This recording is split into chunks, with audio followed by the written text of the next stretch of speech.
How to change name on Facebook.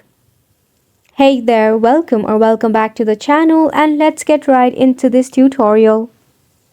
To change the Facebook name, go ahead and launch a Facebook application in your device. Make sure you are logged in. If you do not have the app, just check out facebook.com in your preferred browser. In your top right corner, tap on the three horizontal line. From here, click on the option of the setting gear icon. Then at the top, you will see the Meta Account Center. Click on the given option. Select on the Profiles option. Then tap on your Facebook account. Here you will see the option of name. Click on it. Now you can go ahead and edit your first name, middle name, and your last name. You can go ahead and do so.